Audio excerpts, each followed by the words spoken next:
आखिर ऐसा क्या हुआ कि मुख्यमंत्री नीतीश कुमार एक मुस्लिम महिला डॉक्टर का अचानक से हिजाब खींचने लगे। हिजाब खींचकर सीएम नीतीश ने क्या संदेश देने की कोशिश की, क्योंकि जो उन्होंने अपनी पूरी सियासी जिंदगी में नहीं किया वो अब अपनी राजनीति के आखिरी पड़ाव पर कर रहे हैं। महिला डॉक्टर के हिजाब को खींचने के पीछे मुख्यमंत्री नीतीश कुमार का क्या मकसद हो सकता है? बात इससे आगे की।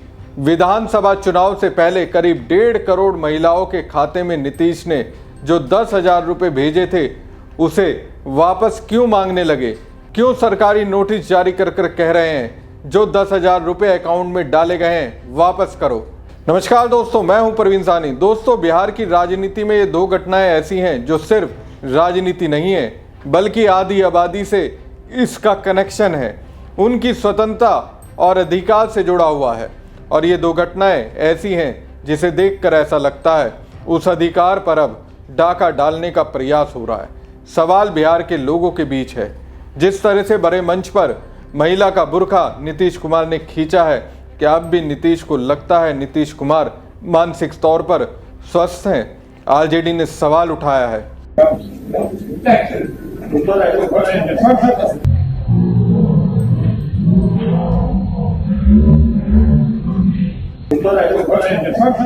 ये क्या हो गया है नीतीश जी को? मानसिक स्थिति बिल्कुल ही अब दयनीय स्थिति में पहुंच चुकी है या नीतीश बाबू अब 100% संगी हो चुके हैं? दोस्तों, बिहार के मुख्यमंत्री नीतीश कुमार अक्सर लगातार सुर्खियों में बने रहते हैं।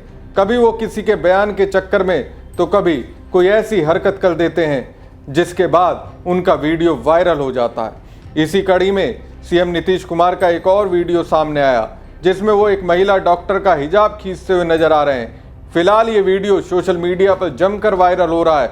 आइए विस्तार से जानते हैं क्या है पूरा मामला और वायरल वीडियो में क्या कुछ दिख रहा है।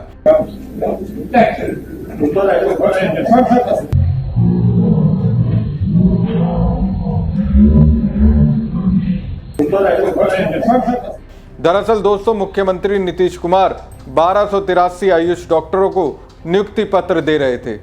इस कार्यक्रम में मुख्यमंत्री नीतीश कुमार के साथ साथ डिप्टी सीएम सम्राट चौधरी, डिप्टी सीएम विजय कुमार सिन्हा, बिहार सरकार के मंत्री विजय कुमार चौधरी और स्वास्थ्य मंत्री मंगल पांडे पहुंचे थे। तभी अन्य लोगों को नियुक्ति पत्र दिया गया और जब नुसरत परवीन नाम की महिला डॉक्टर वहां पहुंची तो उन्होंने उसका हिजाब खींच दिया, जिसके बाद लोग चौंक गए। वायरल वीडियो में साफ तौर पर देखा जा सकता है कि नियुक्ति पत्र लेने के लिए महिला डॉक्टर नुसरत परवीन वहां पहुंची तो पहले नीतीश कुमार ने उन्हें नियुक्ति पत्र दिया। फिर नीतीश कुमार ने महिला डॉक्टर से कहा, ये क्या लगाए हुए हो, और उनका हिजाब खींच दिया।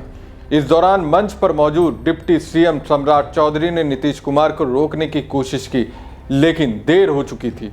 नीतीश कुमार महिला डॉक्टर नुसरत परवीन का हिजाब खींच चुके थे। नीतीश कुमार की इस हरकत पर कार्यक्रम में शामिल सभी लोग एक दूसरे को देखने लगे। सीएम नीतीश कुमार की इस हरकत का वीडियो सोशल मीडिया पर आग की तरह फैल रहा है। इस मामले में अब आरजेडी ने भी हमला बोल दिया है। आरजेडी नेता मृत्युंजय तिवारी ने कहा कि नीतीश कुमार महिलाओं का लगातार अपमान कर रहे हैं और वो अब बिहार संभालने की स्थिति में नहीं है। यही नहीं दोस्तों, नीतीश कुमार की ओर से एक और फैसला लिया गया। उन्होंने एक सरकारी नोटिस जारी किया है। ये सरकारी नोटिस उनके लिए है जिनके अकाउंट में 10,000 रुपये ट्रांसफर किए गए थे। सोचिए, 10,000 रुपये की रिश्वत की वजह से बिहार में एनडीए की सरकार फिर से वापसी कर पाई। जब तक चुनाव हुआ, सरकार ने 10,000 रुपये देकर जश्न मनाने का मौका दिया। चुनाव हो गया, वोट भी मिल गया और अब 10,000 रुपये नियमों का हवाला देकर सरकार वापस मांग रही है। सोचिए, बिहार में विधानसभा चुनाव से पहले नीतीश कुमार की सरकार ने महिला रोजगार योजना की शुरुआत की थी। इस योजना के तहत महिलाओं के खाते में 10-10 हजार रुपये डाले गए थे और अब जल्दबाजी इतनी है, जिनके अकाउंट में रकम भेजी थी उनके खाते में ना भेजकर किसी और को दे दी।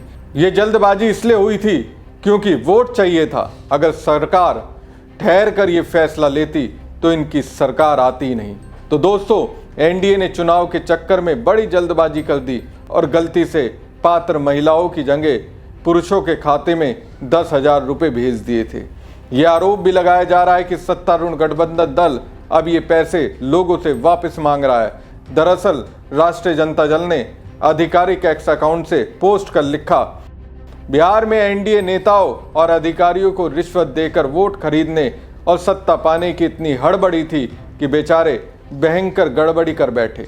बेचैनी और असुरक्षा इतनी ज़्यादा थी कि महिलाओं की बजाय 10,000 रुपये पुरुषों के खाते में भेज दिए। इतना ही नहीं, विपक्षी दल आरजेडी की ओर से ये भी लिखा गया, अब पुरुषों को 10,000 रुपये लौटाने के लिए लव लेटर लिखे जा रहे हैं। बिहार में भुखमरी, महंगाई, पलायन और बेरोजगारी इतनी अधिक है कि ये अजाल तो जिस वक्त डाले होंगे उसी समय खर्च हो गए होंगे।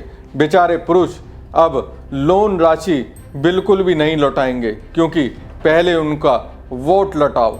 ईवीएम धांधली, वोट खरीदी, वोट चोरी और मशीनरी से बनाई सरकारों को कितने दिन छुपाओगे? सच एक दिन बाहर निकलेगा। बताया जा रहा है कि मामले का संज्ञान लेते हुए जीविका के बीपीएम देवदत्त ने सभी 15 संबंधित खाता धारकों को पत्र जारी किया है। लोगों से कहा गया है कि उन्हें जो राशि मिली है उसे बिना देरी किए जीविका के आधिकारिक बैंक अकाउंट में वापस कर दें।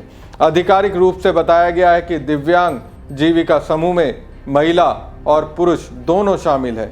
कई मामलों में बैंक खाता विवरण एक ही कॉलम में दर्ज होने के चलते ये तकनीकी गड़बड़ी हो गई है। पात्र महिलाओं के हिस्से की राशि पुरुष दिव्यांग सदस्यों के खाते में चले गई।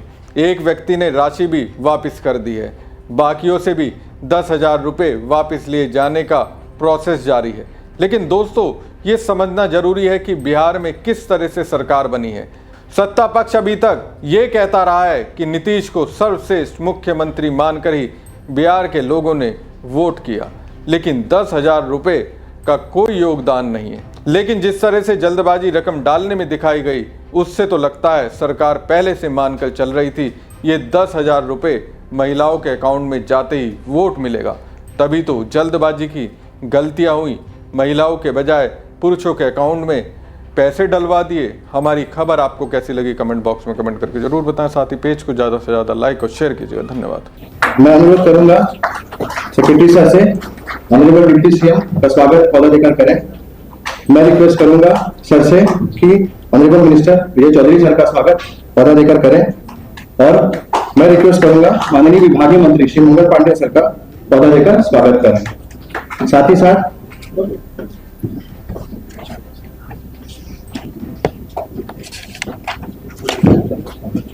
मैं रिक्वेस्ट करूंगा सेक्रेटरी सर से कि इस कार्यक्रम का संक्षिप्त विवरण माननीय मुख्यमंत्री के समक्ष रखना। मैं अनुरोध करूंगा सर, हमारे बीच यहाँ पे नवनियुक्त चिकित्सक, आयुष चिकित्सक यहाँ पर मौजूद हैं, और मैं अनुरोध करूंगा कि माननीय मुख्यमंत्री जी के हाथों से उनको नवनियुक्ति पत्र मिले। सर्वप्रथम मैं इनवाइट करूंगा सौम्या कुमारी, माननीय मुख्यमंत्री जी अपने हाथों से नियुक्ति पत्र देके रिक्वेस्ट करें। नीलम कुमारी, नीलम कुमारी, अभिरंजन,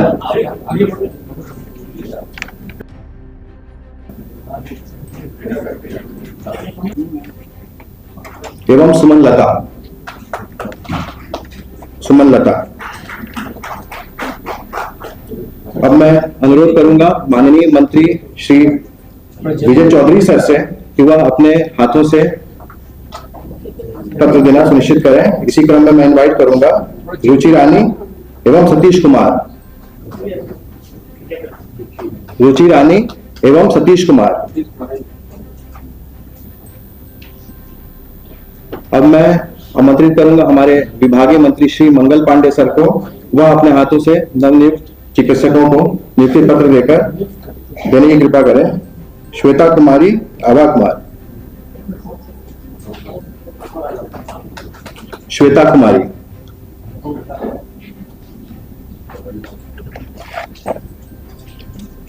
बहुत बहुत धन्यवाद सर।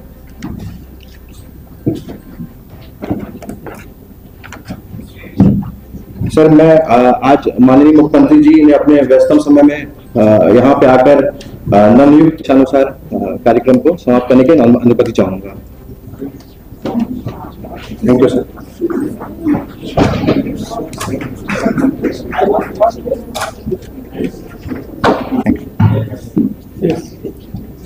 आयुष चिकित्सकों के नियुक्ति पत्र वितरण समारोह में आप उपस्थित आदरणीय माननीय मुख्यमंत्री महोदय, माननीय उप मुख्यमंत्री महोदय, माननीय मंत्री जल संसाधन विभाग, माननीय स्वास्थ्य मंत्री महोदय, मुख्यमंत्री महोदय के प्रधान सचिव दीपक सर, विकास आयुक्त मिहिर सिंह सर, उपस्थित सभी पदाधिकारीगण, यहाँ पर आए हमारे सभी नवनियुक्त आयुष चिकित्सकगण, मैं सभी का स्वास्थ्य विभाग की तरफ से स्वागत करता हूँ। सर के मार्गदर्शन में स्वास्थ्य विभाग कई तरह के काम लगभग 20 वर्षों में स्वास्थ्य विभाग द्वारा किया गया है। कई मानक स्थापित हुए हैं। उसी कड़ी में मानव संसाधन को ज्यादा से ज्यादा संख्या बढ़ाना और ग्राम पंचायत स्तर तक योग्य चिकित्सकों की सेवा उपलब्ध कराने का सर का निर्देश है। उसी के तहत सर नियुक्ति प्रक्रिया की गई है और आज सर 1283 आयुष चिकित्सकों को सर के कर कमलों द्वारा नियुक्ति पत्र का वितरण किया जा रहा है। इसमें 685 आयुर्वेदिक चिकित्सक हैं, 393 होम्योपैथिक चिकित्सक हैं और 205 यूनानी चिकित्सक हैं।